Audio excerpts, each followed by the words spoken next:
Gotta love this beautiful weather. Did you see the flowers that we planted out there a week and a half ago? Who came to the office on Saturday and Sunday saw me watering those flowers? Huh? No, I didn't want dead flowers. Otherwise, you're going to be doing it next weekend, Heather.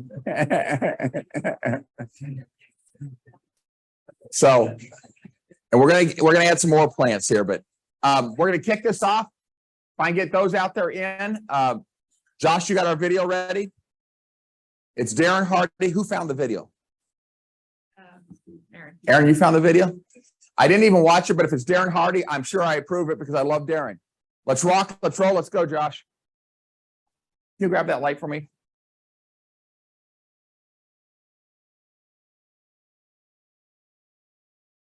Exceptional challenge? Well, ready or not, here it comes. There is a dangerous habit that sabotages the success of people every day. And you might be afflicted with this cancer as well. No, I'm not talking about alcohol, smoking, or obesity. I'm referring to the habit that infects every office, every home, university, party, and dining room table. I call it peeing on yourself. And that is wasting your time and energy on free people, problems, and politics. Have you ever heard the expression? Chris, did you hear that? Been wondering why somebody got all aggro and got spun up on something? Well, that is probably what happened. They worked really hard at mixing up a delicious passion fruit punch in their head, and then they've been reading all the right books. They've been doing their morning devotional. They watched their morning Darren daily. Did somebody came by and peed their punch bowl? They opened up newspaper and peed problems into their punch bowl, or they looked at their phone in the RSS feed. Political drama in their bowl, or they opened up their computer or iPad and Facebook or Instagram pee into their punch bowl. So yeah, that's why they're worked up. Somebody did pee in their punch bowl. You just cannot allow that.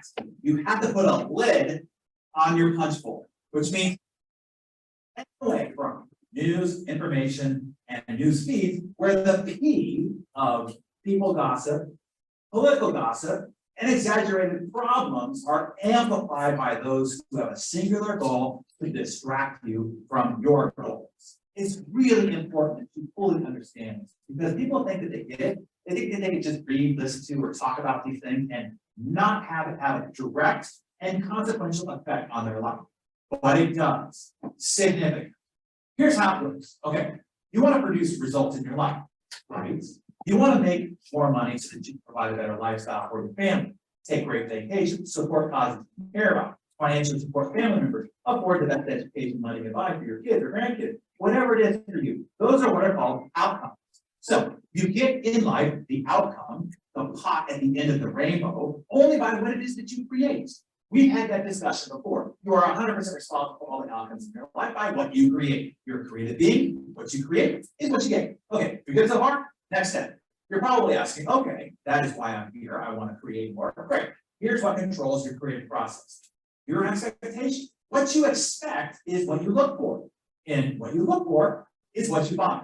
That is what expectation manifests into creation. It's not magic or voodoo or law or attraction. It's simply seeing what you're looking for. You with me so far? So if the driving force of your creation is what you are expecting to happen, now you ask, okay, then what's driving this expectation? Okay, good question. Now we're getting somewhere. Here we go. Whatever we are thinking about, expectation is directed by thought. That is why you have heard thoughts are things. They're not things actually, but they become things after that thought directs your attention and expectation and activates your creative process to produce those things. This is also why much of the personal development industry focuses on thinking. Hence the book, Think and Grow Rich, The Power of Positive Thinking, the magic of thinking big, and as a man, thinking, and on and on. But have you ever tried to control your thoughts? Good luck with that.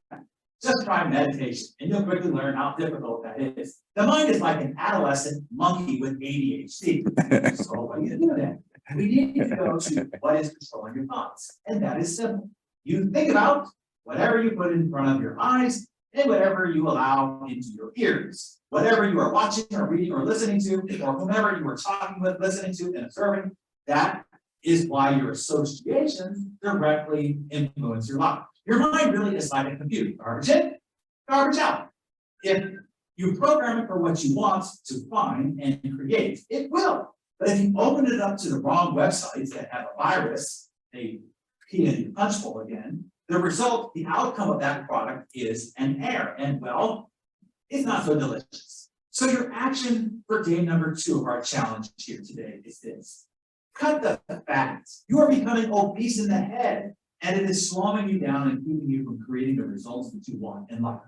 So tell us one thing that you're going to cut out today in the comments below. Stop letting people, your devices, your television, and your radio put pee in your punch bowl. No more political rants, people gossip, and world problems you have no part in doing anything about. It's messing up the delicious concoction that you've worked up in your head, a divine and delectable, passion-filled fruit punch. Now, go forth, protect your punch bowl, and be the exception today in all of your conversations and meetings. And I'll see you right back here for day 3 of our chapters. We have Jay Lacey and Don Lacey in here. Okay. Oh, good. Did you listen to that? Yeah. I can't sit down with Jay or Don without having a political conversation, and they're polar opposite conversations. Can we get the lights back there? Thank you, thank you, thank you. Brian, we don't have exaggerated problems, do we? No, Right, Scott, Heather, Jay, and nobody calls this with an exaggerated problem ever. We're gonna run through a bunch of stuff here. Jay Brown's gonna come up first. You've seen it, those who went to convention or listened to some of the stuff. Alan Dalton, Andrew Undum have been putting together the Forever Agent. But Alan came up with a thought that Berkshire Hathaway is running with across the country that I want Jay to talk about here, that I think makes a lot of sense for us. And we're going to start putting a campaign out promoting it this week, which is June, as the real estate planning month. And the whole philosophy behind that is we're going to have a call to action to say, listen, call your Berkshire Hathaway agent. You know, if you want an update on what's going on in the real estate market, call your Berkshire Hathaway agent. If you want to update on getting a market analysis on what the true value of your house is. That professional planners in all professions, right? You go to the doctor once a year to get a checkup or a physical. Your professional planner gets together with you once a year to give you an update on what's going on in your financial world, right? Fred, you talk about this stuff, right? Stay in contact with your people. We're going to be promoting this, and so if you get a call from someone because they've seen something, because we're going to blitz and pay some money on social media to make sure that we're getting, June is the real estate planning month. Call your real estate professional at Berkshire Hathaway Home Services Ambassador Real Estate to get an update on what's going on with the market conditions and so forth. So Jay's looked at this a little bit more than I have. We're going to play a quick video kind of kicking this off, and then Jay's going to get up and talk about it, okay? Josh? Thank you. I am on Dolphin here, and Senior Vice President of Research and Development. And under the behest of CEO but I would like to take this opportunity. To have a home service renovation. Holding them to that sure.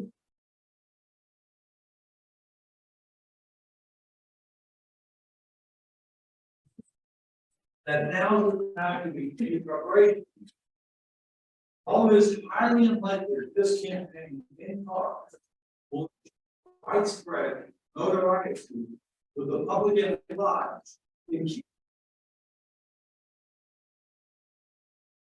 Your databases, client base, geographical plot, social media friends and followers, and during your face-to-face engagement.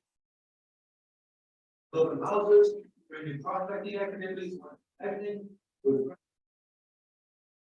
In order to optimize the real estate industry, unprecedented relational client-centered content first requires motivation, confidence, and other. Regarding motivation, why, if you will, the motivation contains motive to encourage your client and your future clients to convert real estate into real estate plans, local real estate and to ensure that you only have forever client versus past client. Then you should begin preparing of the real estate and lifestyle planning path. Did you want to meet with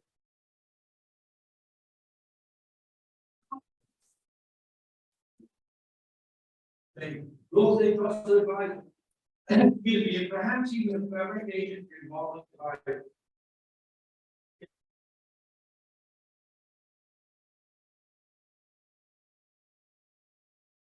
they refused, and a Christie Butler approved forever remodeling advisor. Regarding your planning guide, there are 6 important steps. Or regarding your planning. Number 1, you want to make sure that you are familiar. Lifestyle planning. Number 2, you need to review the guide to conducting reviews. Sit down with people with problems. Number 3.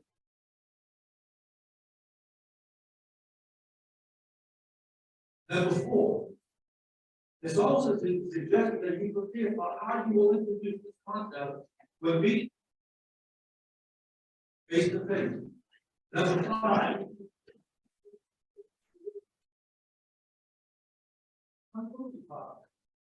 Number 6. You want to make sure that you attend the upcoming Zoom meetings where all of these subjects much more will be reviewed.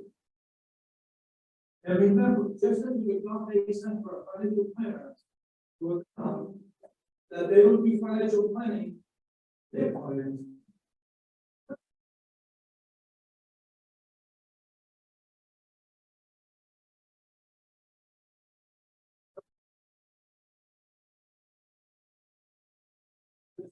So, hold the program to follow the code.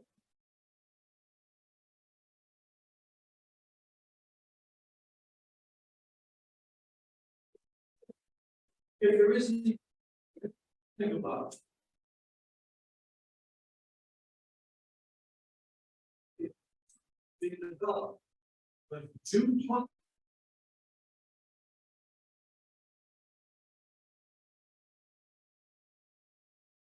Go to the search box, type in June planning month. Your kind attention and continued success. Thank you.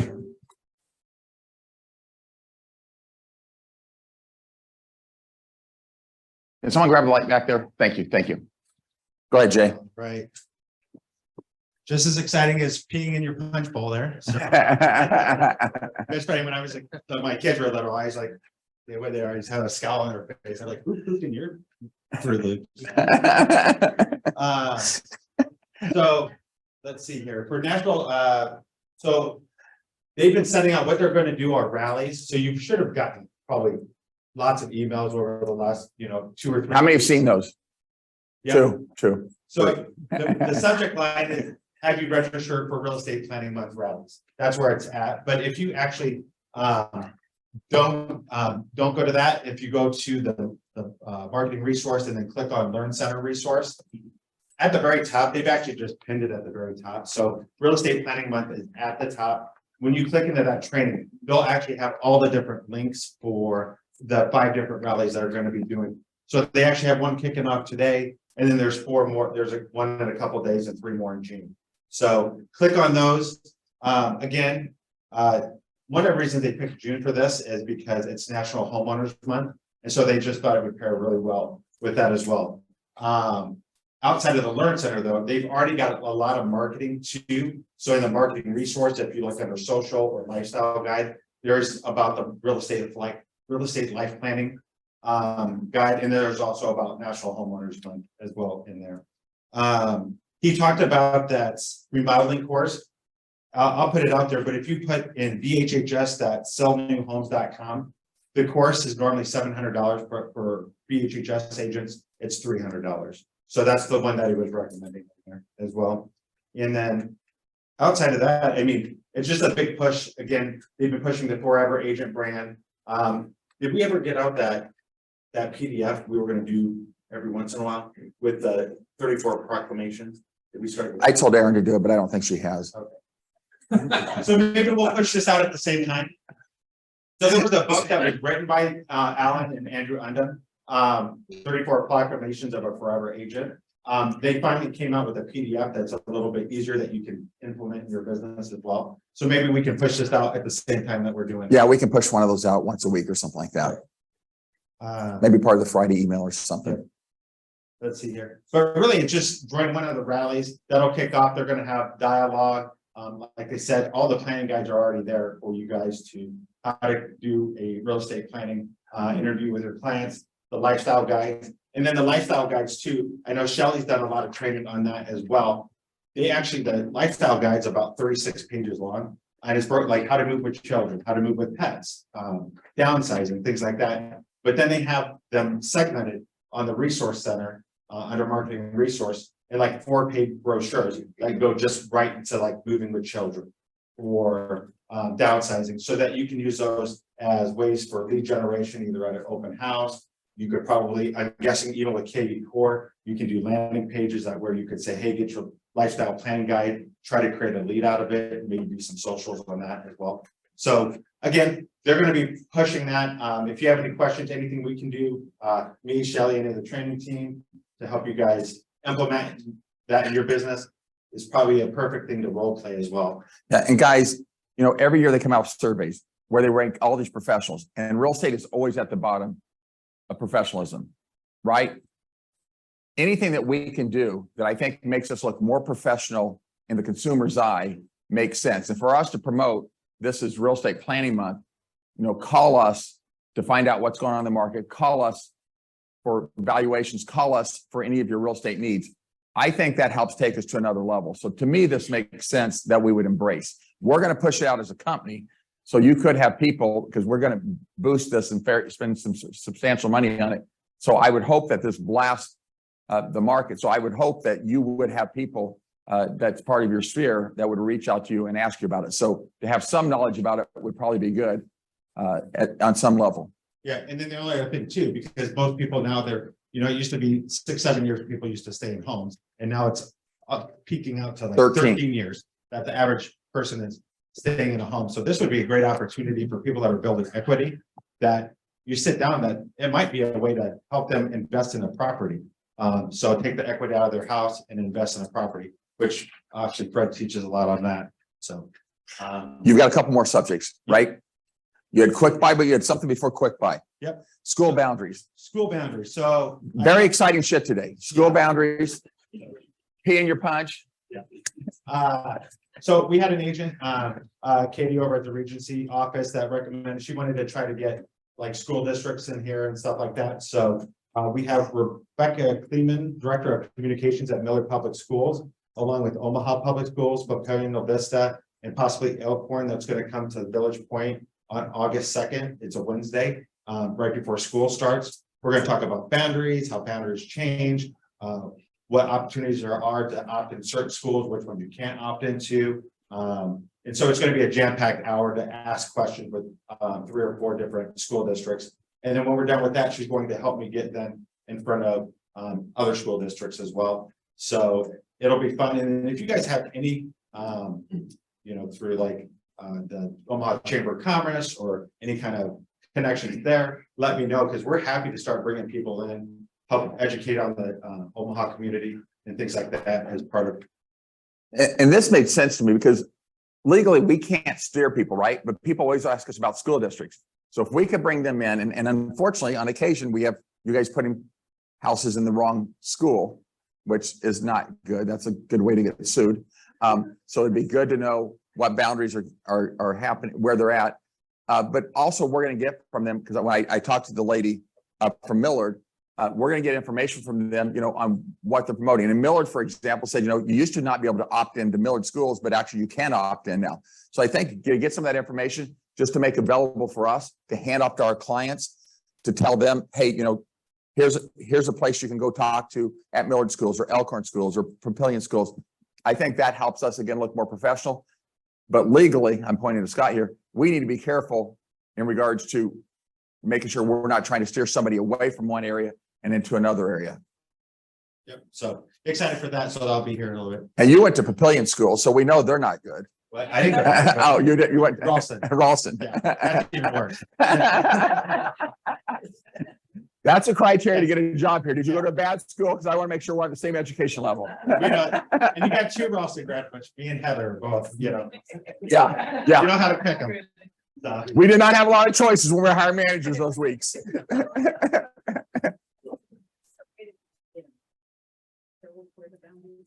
Yeah, we can ask them. Yeah, and I think you can, a lot of this is available online, but they're gonna help educate us on where we can find those. And there is a source you can put in an address and it'll tell you exactly what school and where you're at. So, yeah. Yeah, that's the easy way too. Yeah. So I know we got a lot going on. No, so go ahead. I wanted to invite. quick. Wait, Corey, I think Corey has a quick question.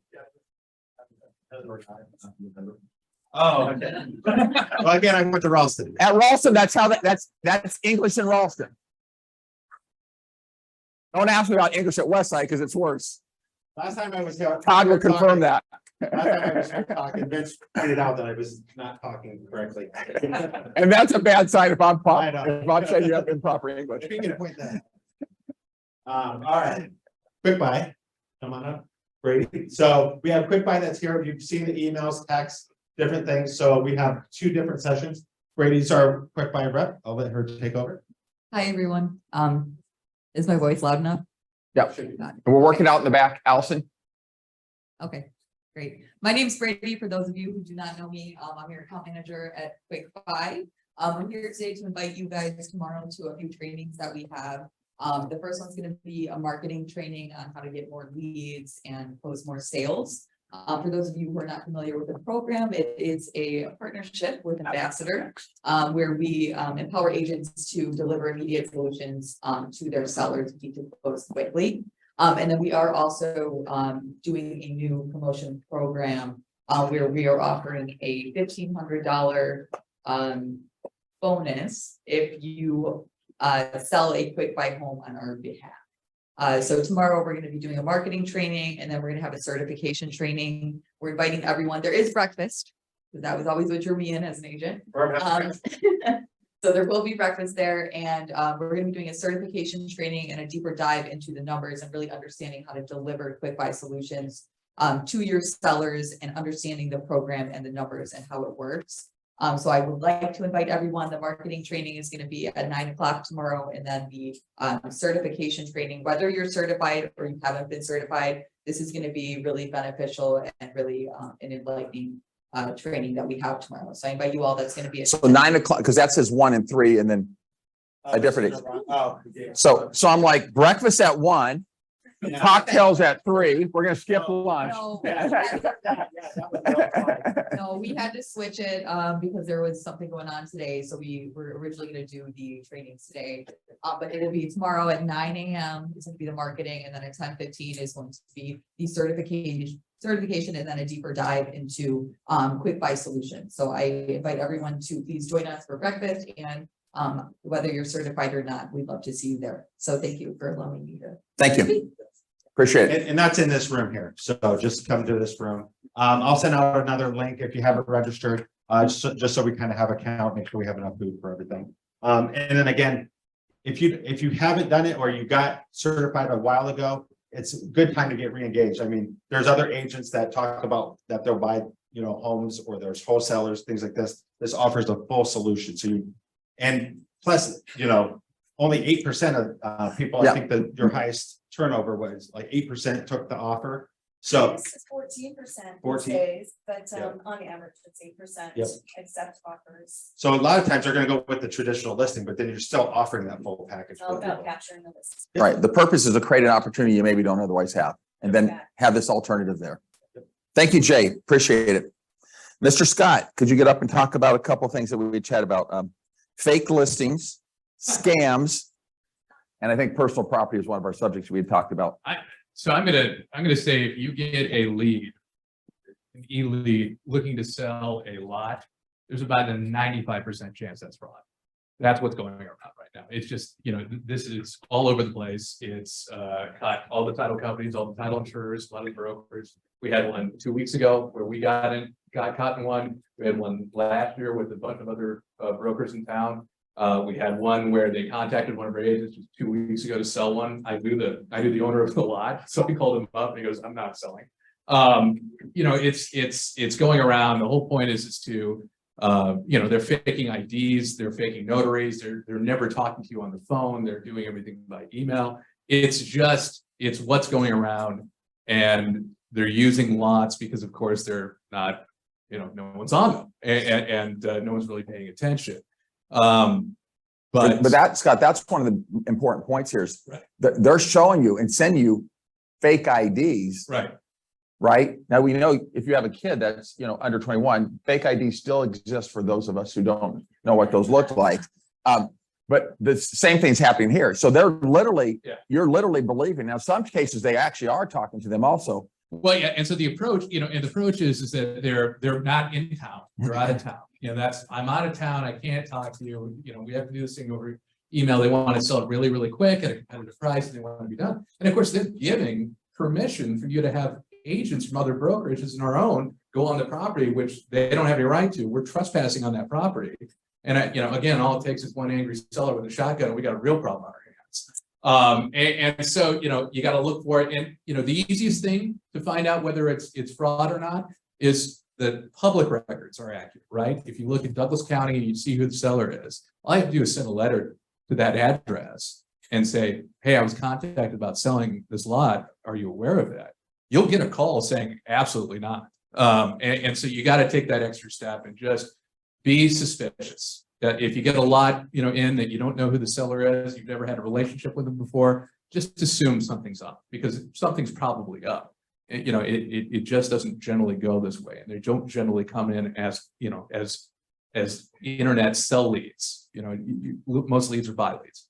And so that all this should be in your mind and go, there's something that may not add up and it probably won't add up. It'll probably be wrong. These have literally got purchase agreements accepted. They Almost. closed. Yeah. Okay, I thought I said No, to they've the data actually closed, but closed. They've had money wired, and that's why they keep doing it because they had success. Now the title insurance companies now have a practice in place to, try to put a stop to it, and they're pretty good at stopping it now. But the problem is you've wasted all of your time before you have the title company bail you out. So you might as well do it now. And guess what? You got really upset people on both sides. You've got a real seller who's really upset that Berkshire Hathaway listed their lot without permission. You've got another agent who has a buyer who goes, did I just walk on someone's property without permission? They're very upset by that too. They also feel like they were wasted their money with time and potential money was wasted. And sometimes they put in earnest deposits that they can't get back because we can't get cooperation from a non-existent seller, right?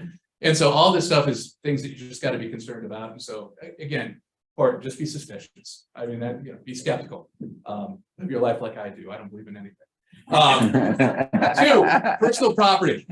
E-signature is great, right? Everyone loves e-signature. But the problem is that we're not reading the contract. You're putting it together, but our sellers aren't reading the contract. And we've had a rash of issues lately over personal property, things that were included. And yet we've had, 3 or 4 sellers recently sold a washer and dryer that was included. Now I'm going to give you guys 2 choices here. Now, how many times after we informed the seller that was included in the purchase agreement did the seller go, oh my God, this is all my fault. I read the contract and I should have taken the time to read the contract. I'm so sorry. How can I make this right? That's option 1. Hands. Who think the seller? How many times do you think the seller went, this is your fault. You're paying for this and you didn't tell me. That's the one that seems to be happening right now. And so we've had 3 or 4 of our agents have to kick in some money to get these things closed. And these sellers are, I mean, they are not taking responsibility for it. They're not saying, they're saying, hey, you sent this to me. I was under stress to get it sold. You should have told me. And the problem is that we don't know what's important to our sellers when it comes to personal property unless we've had a discussion with them. And we're going to assume if they didn't bring it up, they didn't care. Or they put it on the seller's property disclosure statement, or it's in the pictures. So we assume that they knew that there was good potential to be included. They're not doing that. They're not paying attention to that kind of thing.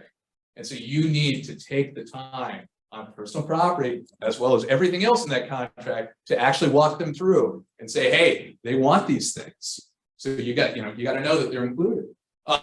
Because it's recently, I mean, there's 2, 4, or 5 of these things. We've had to deliver a washer and dryer to let it close. We've had sellers stubborn enough in these processes to go, well, I won't close that. And they put basically all the pressure on that list agent to take care of the problem. And so save yourself some money and just point those things out. The truth is we've got some responsibility because the problem is in this digital world, we now send these contracts off to them, right? And if we've got 10 offers in front of us on a $270,000 house, we're probably trying to put a cheat sheet together of here's the price, here's the closing date, here's, you know, what we're paying for the seller or buyer or whatever's going on there. But personal property becomes a sticking point where the purchase agreement, we need to review any term and condition that could have an effect on the sellers on there. So the truth is, I always, you know, we talk about if you do enough deals, you're going to screw up, and on occasion, a washer, a dryer, a fridge, or something like that's gonna be done. But I'm always it's my fault. I'm sorry, it's my fault. What can I do to make it right? Yeah, and the seller, of course, you know, they're paying. And you're going to have goodwill to get terms, right? repeat referral business out of that Right. response. Right, they're upset. I mean, they feel like you didn't do your job, and you didn't tell them something that was seemingly important to them that you didn't think was important to them. And so just make sure you take the time, because for that, you'll save yourself a lot of trouble and, you know, get a far better Zillow review. Yes. So as a listing agent, if you say it's included and then it doesn't show up in the contract, technically it would not be included in the sale.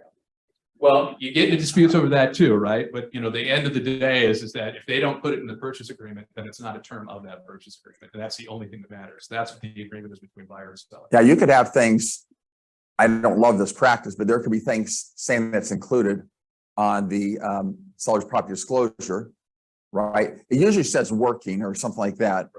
Right. Or there could be conversations and comments that something's included, but ultimately at the end of the day, the purchase agreement is the driving fact. So if you're the buyer, right, if you're on the opposite side of this, if you're the buyer and it's been verbalized to you by the listing agent, then the buyer's agent tells that to the buyer, oh, they're leaving the refrigerator, the dishwasher, you know, the washer dryers, whatever it happens to be. The dishwasher, I would hope would be left, sorry. Right, and I But think the other thing the is bottom sellers- line is the buyer's agent, you better be smart enough to be putting that in that agreement if you told that to your buyer, or you're probably going to be the one in. They're saying it's a gray area, then, right? You're not saying one way or the other. No, I'm saying it's not a term of the contract, but it doesn't change the fact you get a dispute over it. Okay. You know, and the other thing, I think what's happening is that, you know, we've got all these boxes and they're checked, right? I think sellers look at the rest of that contract as kind of boilerplate. It's like, yeah. This is what it's being sold for. This is the price. They seemingly pay attention to the stuff that we write in, where we add in. That's what they're paying attention to. One of those was, you know, we had a seller say, well, it wasn't in this bottom section where, you know, they wrote in these things. Well, those written in things weren't part of the check boxes above. So they paid attention to this, but they didn't pay attention to that. And, you know, again, that was the list agent's fault. So just save yourself some trouble. Who's bought an appliance in this room? Yeah, I'm surprised not more than that.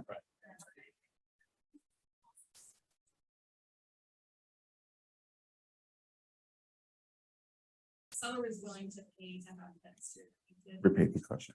And we had buyer agent back that, oh, the whole exterior needs to be repainted, but it was listed in the parts. This is like the second or third time that I've experienced where agents are not reading the agent returns. So you're talking about basically, we sort of made an offer in advertising that the house would be Right, okay, but it doesn't end up in the contract, right? right. And so then what happens? Well, and so just for everyone to be aware. that Yeah. if there's a lot of agents that don't read. No, I know that. We don't need to don't- point that out. Agent's remarks are both. Yeah, we don't need to point out that agents don't read. So in the agent's remarks, it says house is going to be repainted. But then we got back up, oh, the house is here. Well, duh, it says in the meeting works that it is gonna be repainted. But And you know, same thing with carpet allowances. It doesn't end up that purchase agreement. That seller doesn't think they're responsible. But the buyer's agent, even those statements, needs to be putting that, back to Chris's point, needs to be putting that. You can say it's going to be repainted. If it's not part of the purchase agreement, now the seller's not legally obligated to repaint it. And it's probably on the buyer's agent, not the Button it listing. up. Yeah. These are issues on the buyer's agent, not the listing agents in these cases. If your buyer wants it, put in the contract. Anything else? All right. Thank you, Scott. Other? You're up. Oh, bullshit. Every time I talk, you got advice on something. We've been talking a lot in masterminds about what's going on in the market. And I think it's fairly clear that 350 and below continues to have multiple offers, continues to sell above list price, has escalation clauses and a lot of those type of things there. But it's also becoming more and more clear as we talk to agents pretty much daily that 450, 500 to 900,000 is a soft market. I think we were sitting in a mastermind group last week and someone was talking about that. And we went and got a computer and pulled up in West Omaha, 5 to 800,000, right? 5 to 800,000 our houses for sale in West Omaha. And I think that time it was 38. And someone had said just a couple of days before they saw 42. So what's happening is, yeah, everything under 350, it's selling and it's going. But 5 to 9, it's tough. We've talked about this a lot. People buying 5 to 9 most likely are going to get a mortgage. So they're dependent on interest rates. They're most likely already living in a house that has a 3% or below interest rate on it, where they've remodeled or refinanced or something. And they're looking at what's going on in the economy and they don't feel really good, whether it's inflation or job security or whatever it is. You didn't listen to the video. I'm gonna have you, Jay, and Don go talk after this. And so I think you guys got to be very prepared to have a difficult, awkward conversation with sellers, because if you're listening just to the news that things are selling really fast still, right? They're selling with multiple offers and you're a $700,000 house. Well, the truth is we're seeing more price reductions and single offers. And we were having in a mastermind group yesterday where we're talking even new construction, $550,000, $600,000 houses. People are saying they're getting offers of $40,000 below on a new construction house, $40,000 below list price. They're not taking them. And they're getting them negotiated up to maybe coming off a couple thousand. We're hearing up to $10,000. But there's an expectation with buyers saying the market's falling. This is 2007 and 8 again. We can still a house. We've got sellers still hearing, oh, we're going to sell multiple offers. Houses are selling fast. So you've got to make sure staging, condition, price, get that right with the seller and have that difficult conversation. Because if you're telling them that this thing's going to sell rapidly, I think you're going to be surprised in that $500,000 to $900,000 price range. That seems, it might even be a little broader than that. It might be 450 to $1 million, quite honestly. But there's a lot of those houses setting price reductions, getting one offers. We're hearing conversation after conversation. People think they have a house and get a lot of showings. It's been on the market 10 days. They've had one showing. They were expecting 15 showings the first day. So we as agents better temper our expectations that we're setting with clients right now, right? I see some people shaking their, if Stacy's shaking her head, yes, that means it's right. And the highest bid market was 78, the average was 36, just to kind of. So that, yeah, that 38 and a snapshot, and that was on a Thursday, I think, last week. So your market times are at least average 30 days in that price point. So we're setting right now with, I think it was, I haven't checked this week unless one of you guys have. Middle last week, we had 440 existing listings, and that's compared to this time last year, 360. So we do have more active, and that's still historically low, right? But that's a lot better than the 150 to 200 active existing listings we had last spring. So we do have more houses on the market, but yet we're trending down 20% again this month. The first 3 months trended down 20% of new pending transactions.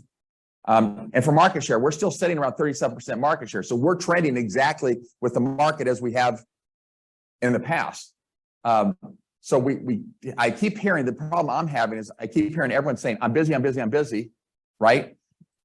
But I think for the most part, that's people really talking to people 350 and below or trying to get listings. So I said, if you could have a wish list, you want a seller 350 or below, you want a buyer 5 to 900, and above $1 million seems to be a hot mess because you got some houses crazy overpriced because sellers are overly optimistic. And then you got other ones that are getting 2 to 3 offers, $100,000 over list price on $1 million, $2 million, $3 million. So there doesn't seem to be a whole lot of rhyme or reason to me on the upper end, but there does seem to still be activity there. And again, they're not highly dependent on interest rates because they're paying cash. So does that make sense to you guys?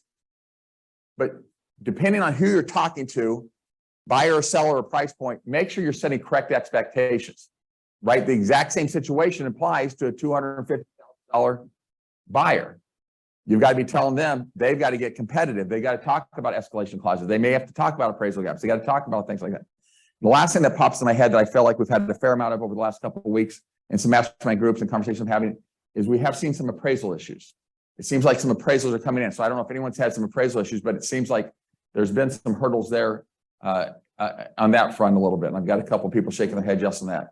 Anything else that you guys are seeing out there in the marketplace that's alarming to you, that's surprising to you? Are you guys selling any houses? This is why people are mean to me. This is why you're mean to me.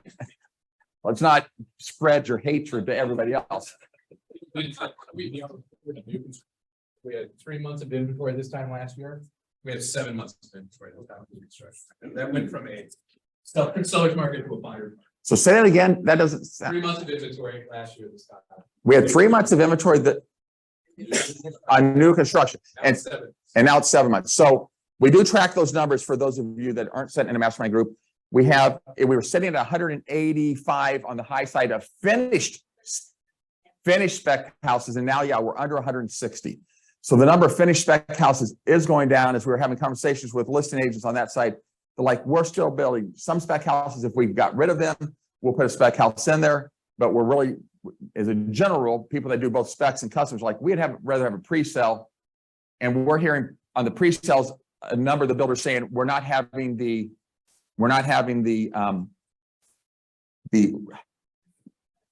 escalation clauses in there, that we feel like prices have stabilized enough that we're okay committing to a price and building it at that price. So it's interesting times. I asked the question yesterday to a couple of people, do we have too many lots coming on the market? And listing agents that represent some pretty large builders did not think we did. So we'll see. And one of the reasons for that is that all the developments have been coming online the last 2 to 3 years are way behind schedules because of OPD and MUD and all the struggles of getting everything finished up out there. So anything else? Fred, give me a rundown real quick. The investor, how's the investor looking at today's market? Is this an opportunity for them? Depends, but there's a lot of opportunities, and the rest of the work with getting 15, 20,000 below listing price. There's a lot of opportunities where people are getting 15, 20,000 below listing price. So they're seeing less competition than they have in the past. Yeah. To that last point, even though I'm saying you've got to price the house right between 5 and 900,000, the truth is I don't still see any sharp drops of prices. And the other thing that surprised me in the last couple of weeks that a couple of people made comments on is they said we've got people on waiting lists to get into apartments in West Omaha. And I'm like, that just is crazy to me, because the last 15 years we've not built enough new construction single family houses, which is the reason that even though the market slowed down, values are holding their own, right? And in certain price ranges are even going up. So that's fact number one, not build enough single family houses for population growth over the last 15 years. So values should hold their own. And we have more investors buying houses than we have in the past. What's the statement I just made before that? Apartments on waiting list. But you can drive down Pacific Street. You can drive down Maple Street. You can drive down Center Street. You can drive 204th. You can drive 370. I feel like you can drive down 72nd Street. You can drive anywhere. Leave it to an attorney to be a smart ass. And all you do is see people building apartments. I mean, it seems like all we've done is build apartments the last 15 years. And then we were having a conversation the other day is that people are paying now $2,000 for apartments. And now you've got houses that are renting out $2,500 to $3,500. So rents, why we keep reading that they're stabilizing, seems to me that they're staying where they're at or continue to go up, because if you got an apartment that's full all the time, you're going to continue to bump your rates, which again helps hold up the value of houses in this process. So I was shocked to hear that people are on waiting lists with all the apartments being built or have been built over the last 10 years, that people are still on waiting lists to get into certain apartments. That was surprising to me. KV Core, show of hands, the email came out last Monday, I believe, where KV Core is now live for everybody. We're having a number, I guess I'm going to have you help me or Shelly help me. We're going to have some classes on this.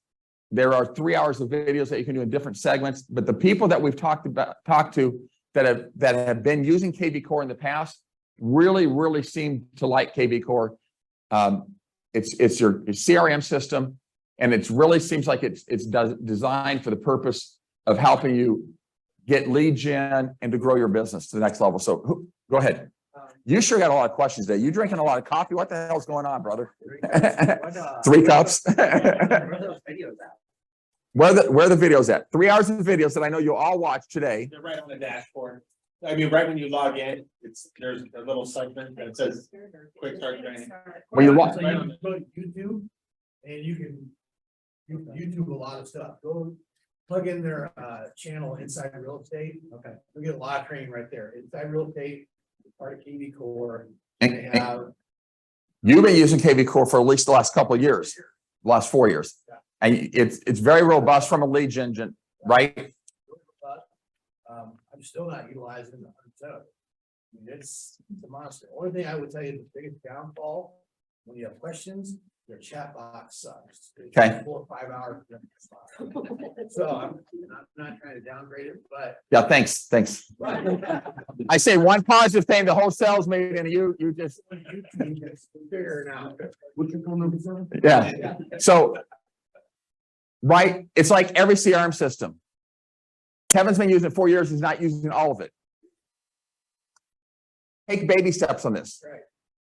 The one thing that they'll do that I think you should take advantage of is don't go and put all of your contacts in there. Download that into an Excel spreadsheet or something like that. Dictate buyer, seller, sphere of influence. They have all these hashtags and stuff that Jay's talked about in the past. Send that list to them. They'll download. It takes about a week to get that done. A few days. Okay. Send that to them. They'll download that for you. So don't put yourself through the brain trauma of downloading that information yourself. The best advice I continue to hear is play with this before you even go to that point. Put 3 or 4 people in, spouses, good friends, and test out the thing as it's sending out birthdays and it's sending out different messages. You've got to click on those things. So we had Maggie, who really seems to understand this fairly well, do a class with all of our managers. Daryl, were you in there? So I think all of our managers sat in there last week. So we're trying to make sure that our managers are getting educated on this. We'll continue to get educated, but please embrace this. It's good. There's no ifs, ands, or buts. It's a system, and any CRM system is going to help you be more productive if you utilize it. But it's a system that's going to help you generate leads, be more effective, be more efficient, and reach people on a more regular basis. So in my opinion, this is one of the best things Berkshire Hathaway has rolled out in many, many years. I was excited about Sage, which was with Salesforce, which is the largest CRM system, but Berkshire Hathaway kept trying to build their own, and they're not, they finally figured out we're not in the technology business, which is what they kept trying to be for 10 years or so. Let's hire someone else that's already done this, and let's just bring this in as a tool that we have. You have to go through the resource center though, to get on, to log on to that, correct? That's the easiest way. That's the easiest way. Yes. When do classes start here? I'll talk to you. We'll get back with you soon on that. They do. They do, but they're very spread out. So. Well, they have on demand, but we'll figure something out, get it going. We'll get a schedule out by the end of the week of when they'll start taking off. Any other questions, thoughts? Oh, there's Shelley right there. Okay. So if she teaches it, will you bring a bottle of wine? Don't drink it till later when you get home, okay? Hold on. Say that again. If everybody log in to get started, that's a good place to begin. So, all right. One of the things that I want to talk about that I feel like I've had a fair amount of conversations with agents over is the market's clearly slower the last 12 months than it was the previous 3 years, right? And I want you guys to all run your business, whether it's you as an individual, which then is a business of 1, or if you're a team, I guess up to Briley, which is a business of 60, run it as any successful business person would run it. So I'm going to continue to hammer on you, analyze periodically, at least once a quarter, and I think it should be done more often than that. You need to sit down and look at where am I spending my time, energy, and effort? Where am I spending my dollars? And what is the return I'm getting on those? Right? Because I guarantee you, we get in habits and we start doing things, we don't analyze them, And we keep doing things that are not yielding the same results that they did, or not yielding the results that we thought they should. And value your money. You guys know I'm a broken record on that, right? If you make $100,000 a year, your time is worth $50 an hour as a general rule. I can break that down and tell you exactly what it is, but that's what it is. So if your time's worth $50 an hour and you're spending 10 hours on something, what kind of return are you getting on the $500, the 10 hours you're spending? You've got to do that. If anyone wants help with this, grab me, sit down with me, let's walk through this. But I want you to analyze all aspects of your business. The time I'm spending, the money I'm spending, what kind of return am I getting on this? Does this really make sense to be doing this? Does that make sense to everybody? Right? No business is crazy successful without analyzing what they're doing. If we're expanding, if we're doing these type of things, what kind of return are we going to get on that? We need to do that because the bottom line is less houses are being sold. We're doing a great job of getting our share of that. One of the masterminds changed because I kept saying, get more than your fair share. And I think we changed, I don't know what the name was, maximum. We have to get our fair share. So, and I say, get more than your fair share. Okay, forget your fair share. Let's get more than our fair share. So please, please, please do that. Grab me if you have any questions on that. And the last thing that Brian had brought up is that don't forget when I say we're doing, we continue to 37% market share, it's really more than that. We still continue to have a number of broker exclusives out there. And some people say, well, why would I do a broker exclusive? Why do I coming soon? I hope by this point in time, everyone understands to protect yourself on the listing side, right? Get that thing listed today. That's maybe not going to go on the market for 2 weeks or 4 weeks or something like that. Those are the reasons you would do a coming soon or broker exclusive. There continues to be, just last week I was asked this, confusion on a coming soon. If you have something as a coming soon, you cannot unlist it and then show it to somebody. Scott, is that correct? That's correct. Thank you. No, I knew the answer. Does everyone understand that? Someone wants to see it. It's a coming soon. If you're going to show it to somebody, you better put that on the market and show it to everybody.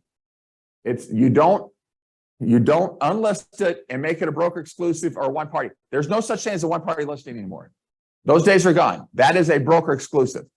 And that can only be promoted to people within our organization. Any questions about those two things? But broker exclusives, again, we did 960 million or something like that, non-MLS deals last year. Nobody's doing a fraction of those deals. That was basically what Better Homes and Gardens did through MLS for the entire year last year. I did not know there. This is your last damn question. Do not give this guy any more coffee. I did not know there was not a one-party listing option anymore, so that's. It's good that you came to sales meeting today. Yeah. Go ahead. You can do it. Sometimes Scott gets. Wrap it up and 48 hours. Well, but can't you do a broker exclusive and not put it on? Yes. So yes, for clarity, the question is, can't you do a broker exclusive and not be marketing that to our agents or anybody, right? One is you can't be marketing it to the public because the broker exclusive is exclusive to our brokerage. But the answer is there's a box to check, I hope, that says, do I want this marketed to our agents? So you can do a broker exclusive and just basically have the paperwork done, and that's not being marketed to anybody until such time that you want it to be marketed to them. No time. And there is no time limit on that. So sorry. A date. We've always said on coming soon as we'd like within a week or two. Having a sign there for 3 months doesn't make a lot of sense to me. We start getting angry calls from people saying, why does this house continue to be up there? But no, I mean, there's no time. We'll have people that are telling us they have them for 6 months. But a broker exclusive is exactly right. If it's just not ready to be listed because they've got a truck or a container in the front yard that they're just dumping stuff in, still get it listed, even if it's not going to be started to be marketed properly for a month or two. Yes.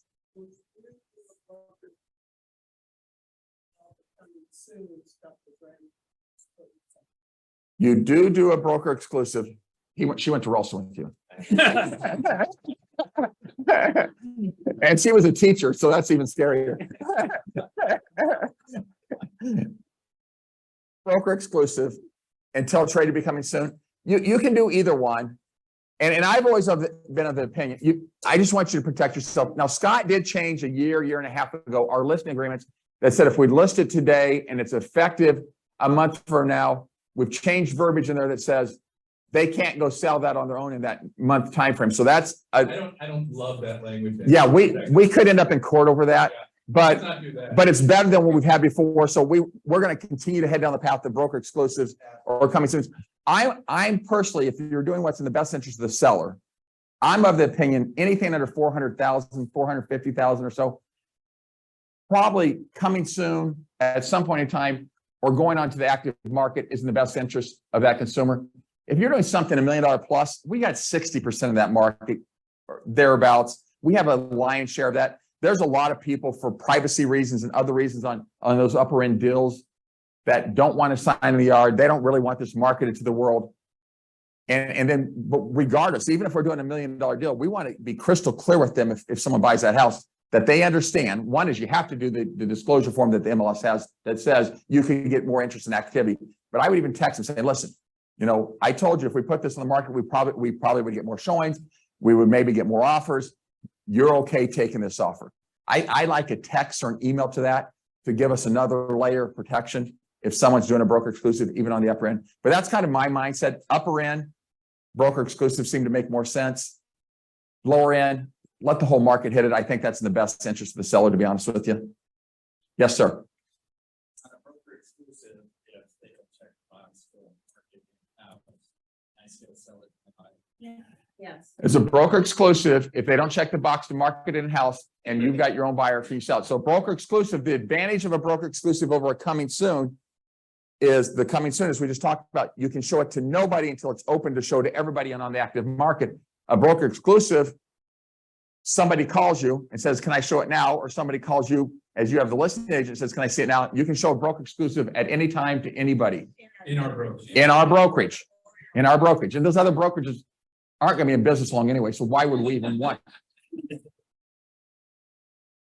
Anything else? Yes. June 9th, ONDR affiliates are sponsoring, the Fields for Family Day at Mahoney. This is Omaha and Lincoln from 11 till 2, and that this title is the working sponsors. We do not have to pay to get in. $10 per adult. Kids 3 and under, getting free.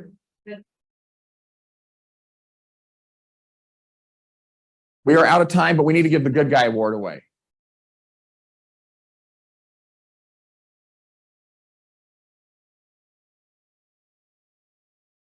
Or good person award. Okay. Yes, sorry. Because they don't hear us on the outside. I don't know why Jay turned that off. Okay, thanks. This good guy is a great collaborator. They put their heart into their business, and they're a really hard worker as an agent. They listen well, they have great ideas. They've helped me when I've had issues. They're a great accountability partner. And when he's in the office, he brings me great coffee. Travis Delkin.